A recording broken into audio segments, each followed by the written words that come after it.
Hello, BetterMen friends. Today I want to talk about another topic that was suggested by one of the guys watching. He asked me to talk more about reclaiming your power after you've checked out of the relationship. Good topic. So, what does checking out of your relationship look like? Sex and romance has been dead. You haven't been doing your job. You've been sort of ignoring your woman and not participating and letting her take care of things, including perhaps taking care of raising your children. It could show up in lots of ways. You hiding out at work and not fixing things around the house, not engaging, being afraid of being around your wife, maybe because you've got things on your mind and you don't know how to bring them up, how to deal with them, how to fix them without it causing an argument. There are lots of ways that men check out, and the difficult part is re-engaging, getting back in, reclaiming your power as the man you want to be. So what's in the way? I have a man that I've worked with, we'll call him Paul. Paul did all these things. I mean, he wasn't being the husband he wanted to be. He wasn't being the father he wanted to be, and he was procrastinating at work. It was the trifecta of checking out.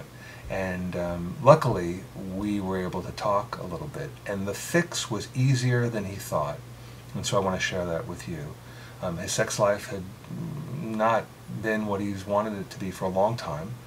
His wife was unhappy with him for many reasons. He wasn't handling any kind of discipline with his kids and leaving all the heavy lifting to her. And at work, he had clients, he had projects, and he just wasn't doing what he needed to do.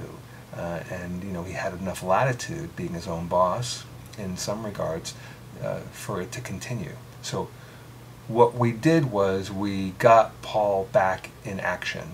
He had to break through the shame that he had for being, the putz that he'd been for a long time. He had to stop spending time thinking about all the reasons why he was an idiot and a piece of crap and all the things that he was telling himself over the years. And we did that by doing something. And I talked earlier about, in a previous video, about think less, do more. We got him into action. He made commitments. He made commitments to do things around work that he could put into play immediately. And I held him accountable to those actions. He had to take care of his wife right away that night, and he committed to it. And he went home and he took care of her. And he let me know that he had done it. And so in that relationship that we started to build, he began to have the trust and the faith that if he did what was suggested, if he did what he knew was right, that although he felt badly for not having done it for a long time, it would make a difference. And I think that we get to a place when we walk away from our responsibilities for a while, we get to a place that we lose hope. We really can't imagine how it can get better, and we certainly don't think that we have the power to make it better. But the truth is, we do have the power to get back in the game. We can reclaim our power no matter how we've messed up. But in this case, with Paul, he needed some help, and I think most men need help. We need the help of other men to get back into action, to start being the man we want to be held accountable. So seek out what you need, get the help that you need, and reclaim your power.